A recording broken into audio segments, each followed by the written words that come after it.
All right, welcome back. Let's continue with the viewpoint and switch gears now, and we are talking about the NG-CDF, or the National Government Constituency Development Fund, which was introduced back in 2003. So it's now 20 years since its inception, and we are going to take a look at what has been achieved so far and even the challenges. And in studio with me to help me in this conversation is none other than Abdiaziz Bule, who is also a board director at National Government Constituency Development Fund, Madam Elizabeth Kitundu, who is the Chief Manager Programs on NG-CDF, and also George Ole Meshuko, who is also a board director. Karibuni sana to the viewpoint. Thank you. Thank you. Yes, so if I may start with you, Mr. George, what would you say are the achievement or the impact of NG-CDF since its inception? Thank you so much, and good morning, viewers.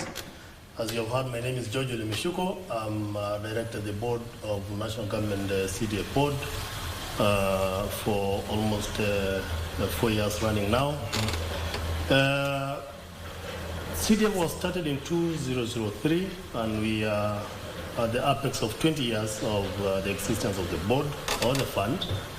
The main achievements of this fund is that we have expanded the education sector infrastructure by very high levels.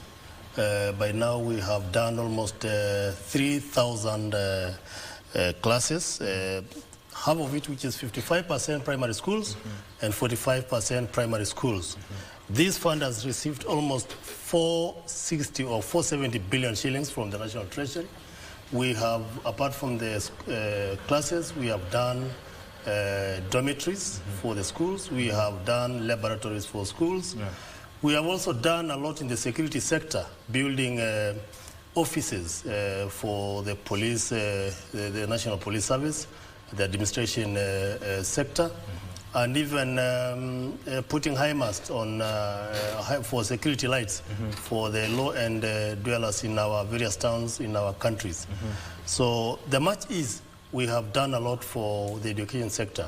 For up to this place, almost 8 million students have received bursaries from the kitty, from the fund. Yeah. You know, when you mention CDF, everybody thinks it's bursary. The reason is that the biggest percentage of our funds goes to education. Within that education percentage, almost between 35 to 40% is given to bursary. That has enabled students or pupils from the low-income cadres in our republic to get access to fees paid by the CDF, which has been an obstacle. It has even reduced the amount of fundraisings for the students across the country. Yes. Madam Elizabeth, let me come to you. Can you say authoritatively that the NG-CDF has become an instrument of sustainable development in the country?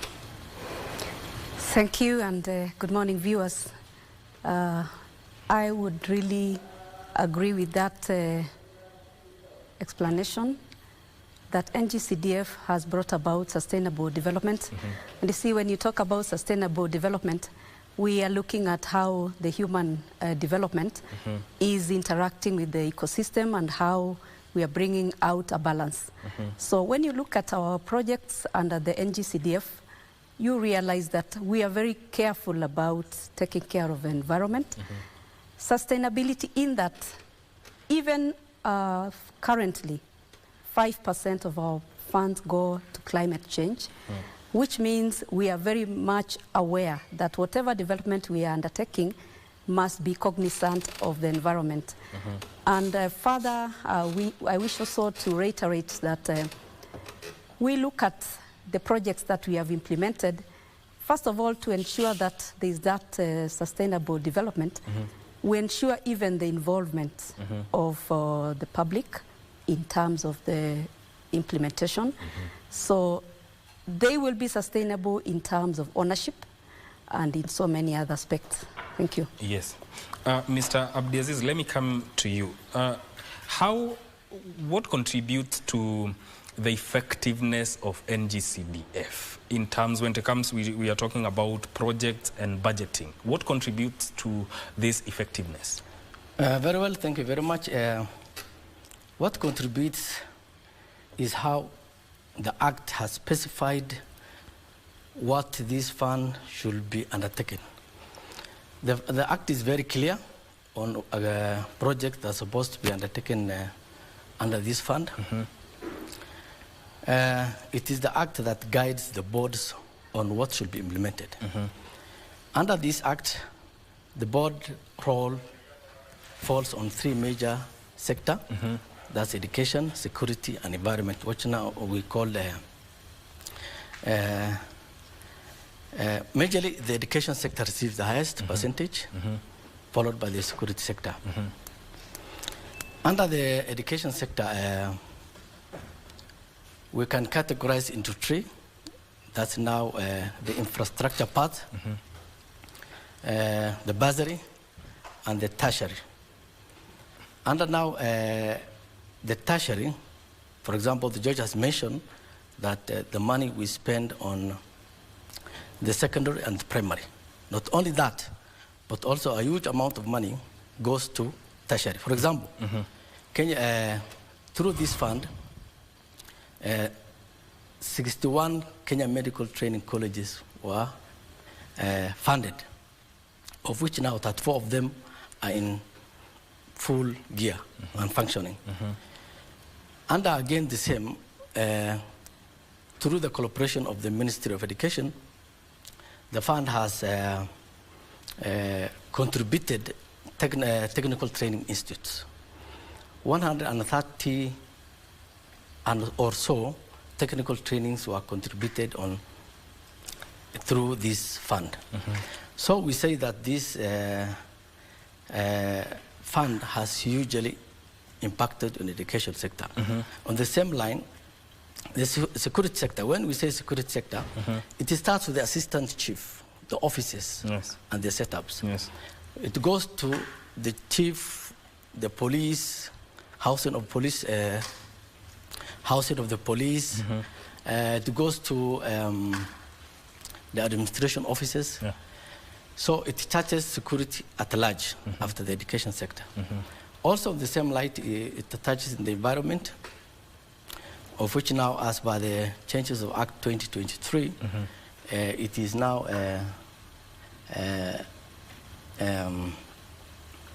it's no longer now the environment. It's called the climate change. With that now, it is as by the government agenda of transforming the environment. So it's also playing a part in the fight against the effects of climate change. The government is committed. How best can we transform our environment? As you have seen now, the floods, sometimes the hot weather. Now it is 5% of this fund is allocated to the environment vote. That's now as per the government directives, as His Excellency the President has directed. And as a board, we are committed to transform the environment aspect. Madam Elizabeth, how has NG-CDF contributed to easy access of education as opposed to when we did not have this fund? Thank you so much for that question. We are looking at NG-CDF as really having promoted education access. One aspect we need to look at is, if you look at the percentage which goes to education, including bursary, that is 78%. That is a huge percentage. And moreover, we are talking of infrastructural development and bursary. Now, we, over the years, the 20 years, we are talking about close to 3,000 schools, whereby around 1,300 primary schools and 1,700 secondary schools. So what we are saying here is that we look at NG-CDF as having brought about people who could have, or pupils and students who could not have accessed education, to be able to access. I imagine vast or far-flung counties or constituencies have really benefited, because where could these students and pupils be? Furthermore, we are looking at, think about 15 billion annually going to bursary. That is a huge amount. Yes. And we are glad that every year we can proudly say that we sponsor about 1.2 million students.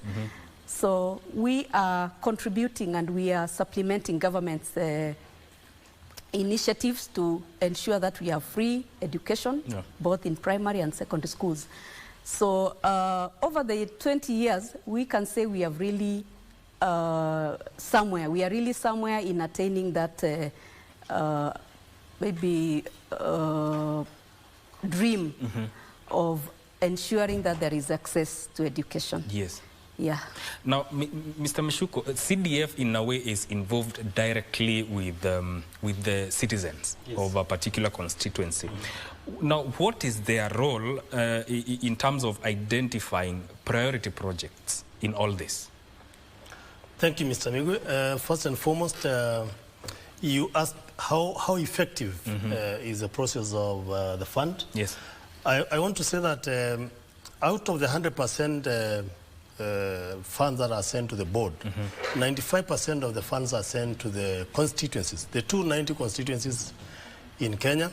5% is retained at the board for operational issues, and therefore, according to the law, the NG-CDF Act of 2015, as amended in 2023, is that we have a process that is deemed to make it the least bureaucracy of government agencies. The 95% of the money that is sent to the constituencies, they are allocated, money is allocated to percentages of the projects within, as said, as education, security, environment. We have a very little for administration in the constituency.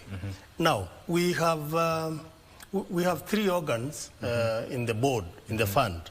First, there is a board of directors. Second, we have the management. And then we have our committees on the ground, which we call NG-CDF committees. That is a committee that is the overall player in the constituency. The question that you have asked about how do we identify projects, the Act provides the process where the committees will have to hold meetings from every ward of a constituency, be it constituency has 9 wards, another has 3.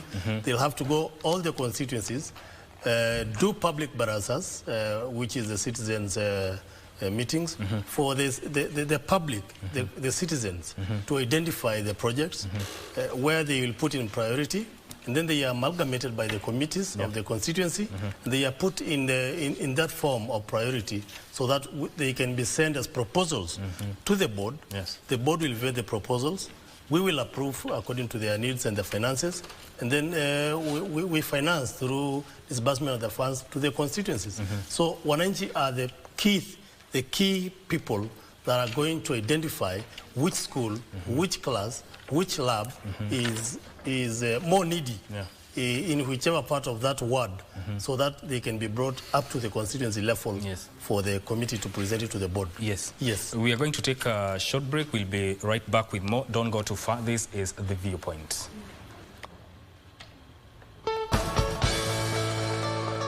It's always a pleasure having you on board here on Good Morning Kenya. And this is A Viewpoint, and we are talking about 20 years of a national government constituency development fund achievement. And we continue with this conversation. And I want to pose this question to Madam Elizabeth. What is the role of the NG-CDF board? Thank you so much, Migwe. Let me start by saying that the NG-CDF board is a corporate established under the NG-CDF Act. Now, it is a management structure. It's a structure that enables that project proposals from constituencies are approved, and also ensures that they are funded in accordance with the NG-CDF Act.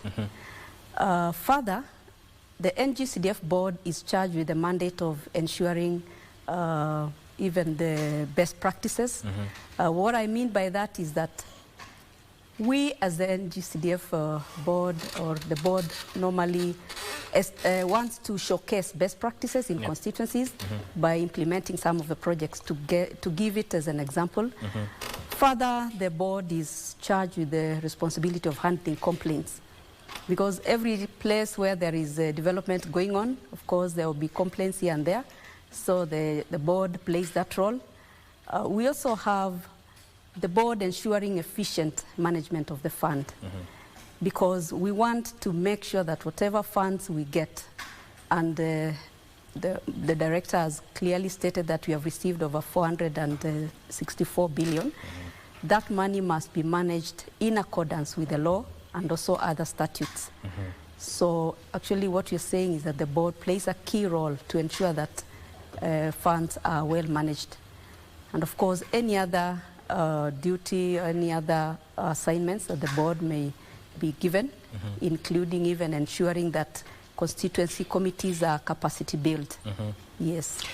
Mr. Abdiaziz, what is the selection process like for an NG-CDF board? What is the process and its composition?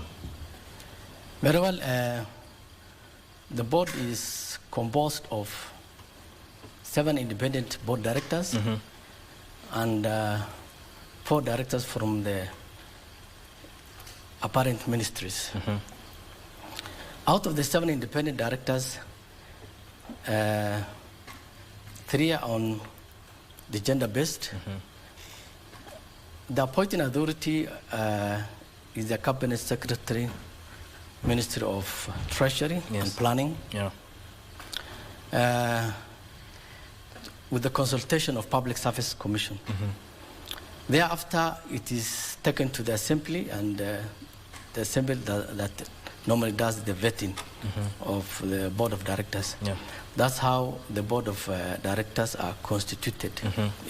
What about that CDF board at the constituency level? Does the MP have a say in it?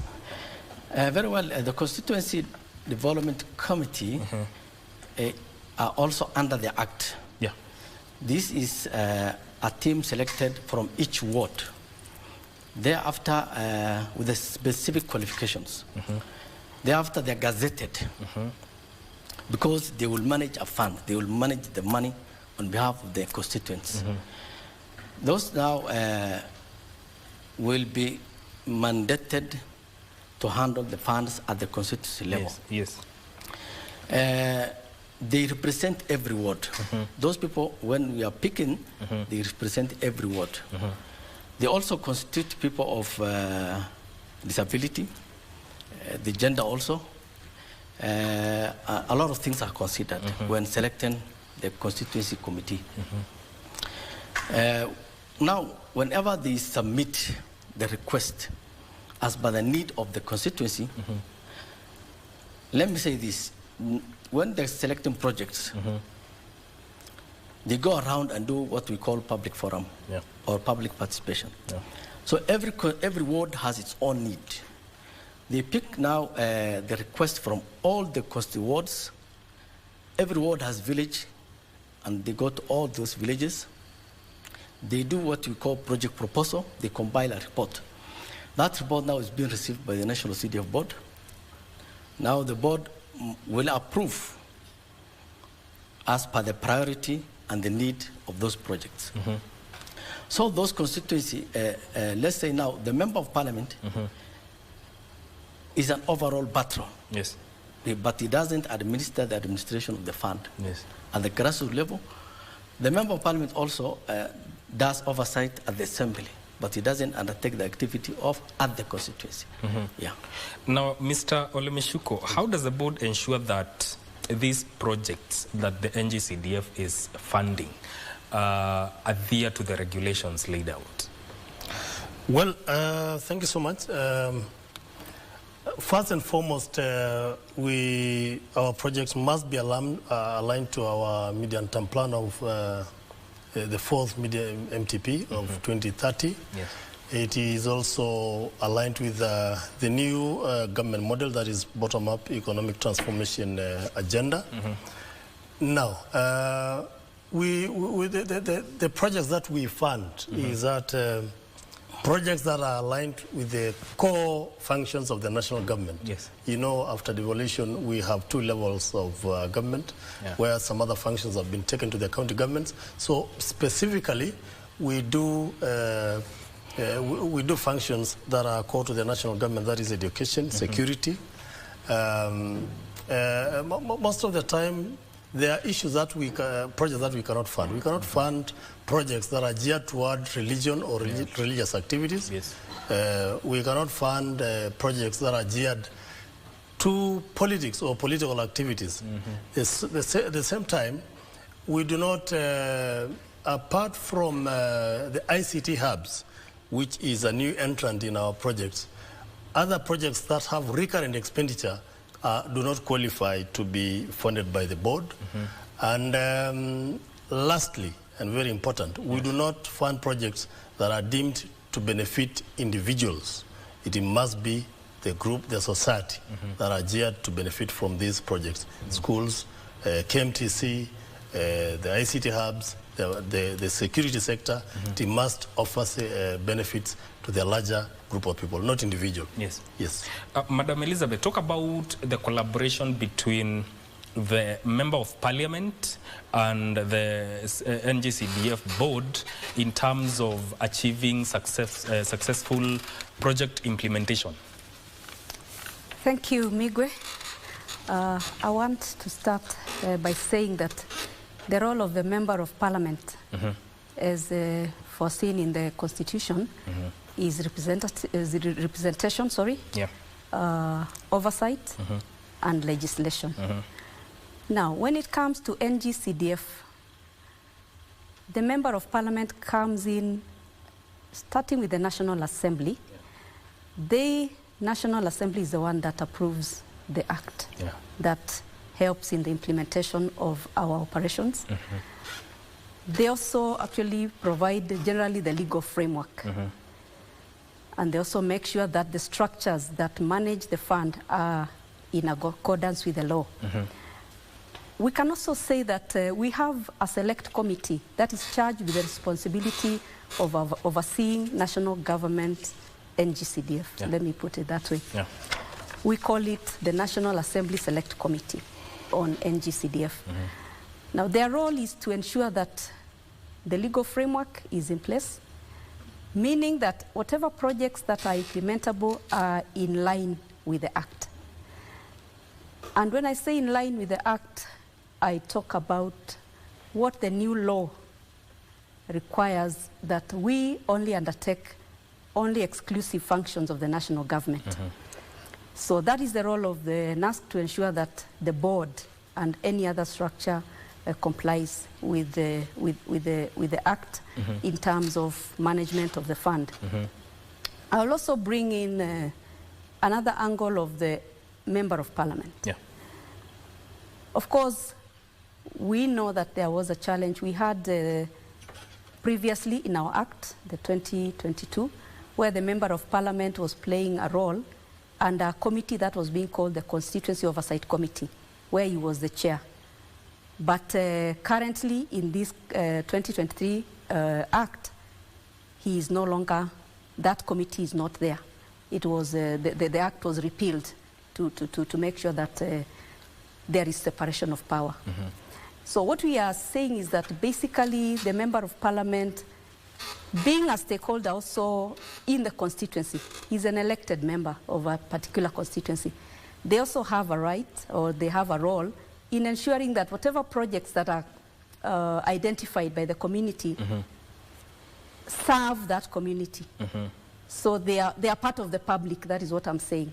So I want to bring it out clearly that the role of the Member of Parliament is quite remote in the NG-CDF fund because of the issue of separation of power. We as NG-CDF undertake the executive role where we are supposed to implement projects. But the Member of Parliament comes in now to make the laws and play oversight. Thank you. Okay. Mr. Abdiaziz, I'd love to know, is there a way that the board guides the constituency committees in identifying priority impactful projects? Thank you, Mike. Yes, the board guides constituencies. We regularly share on guidelines and policies to constituencies. Now that, if in case of any changes, it is upon the board now to guide the constituencies, whether the changes on Act, whether the changes on the board policies. Yes. We keep on updating the constituencies on how best they can transform or undertake the projects that were expected. Yes.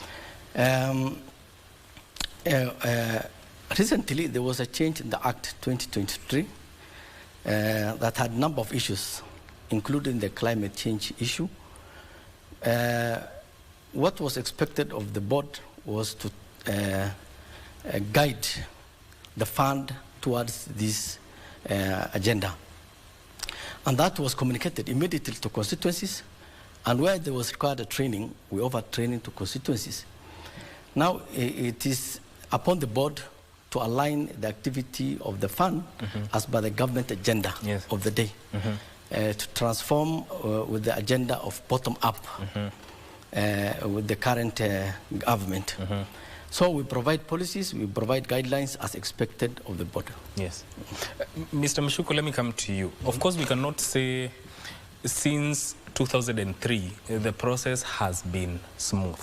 Maybe talk to us about some of the challenges that CDF has faced since then and how you have come to address them.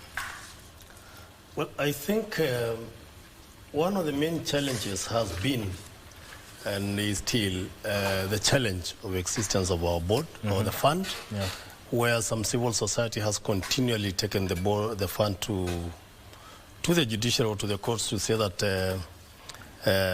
it is illegal. But the various changes of the acts by Parliament has tried to align the fund, the laws that are governing this fund to be inconsistent with the order that is needed.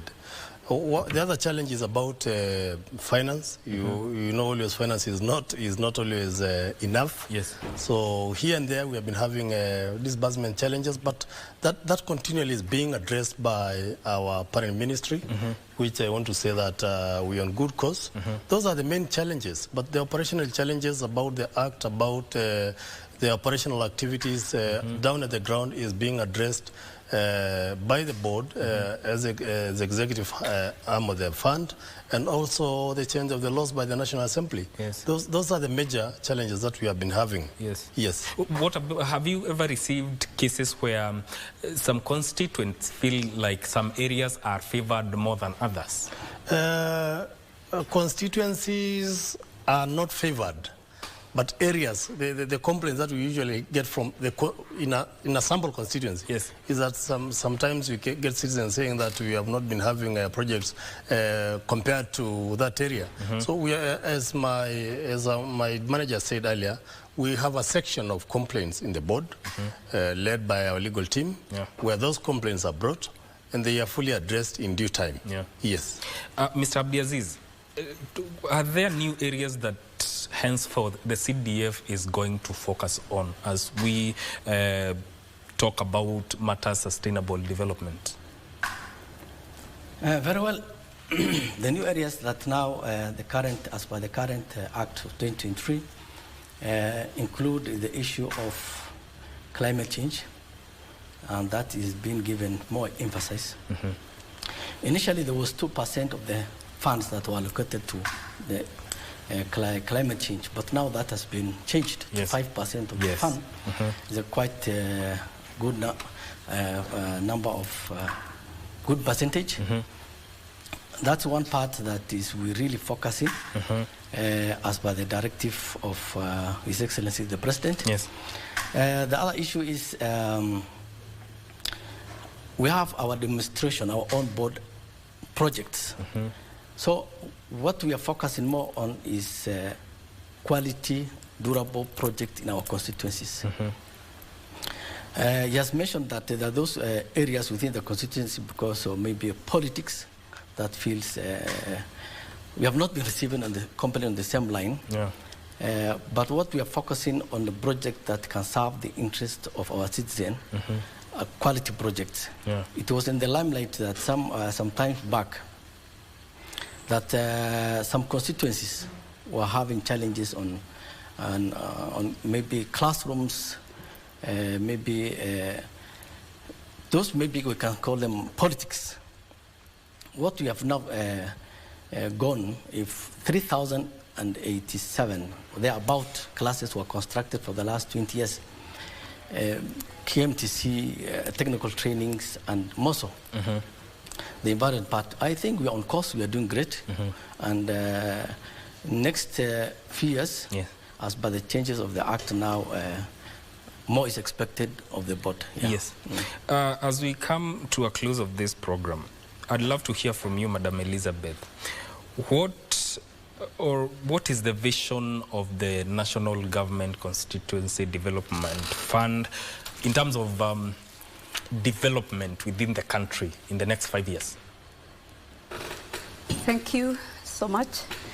When I look at NG-CDF, you know, we are all about ensuring equitable development at the constituency level. Yes. So, looking at what we are doing for the next 5 years, because of what Honorable Meshuko has mentioned, the issue of having those litigations, we look at a fund which will be enshrined in the Constitution, so that it is ring-fenced and we are able to undertake our mandate, making sure that we have the kind of classrooms that we need, the kind of infrastructure that we need for community. We also are looking at how are we going to change the environment, in that we are looking at what is happening in our world today. We need to do something about the climate. Yeah.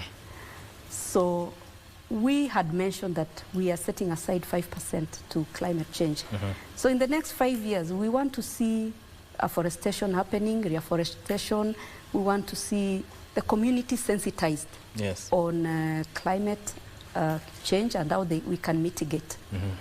In the next 5 years, we are looking at how can we continually ensure that we have access to education. Because we are saying that education is free, but we have to supplement.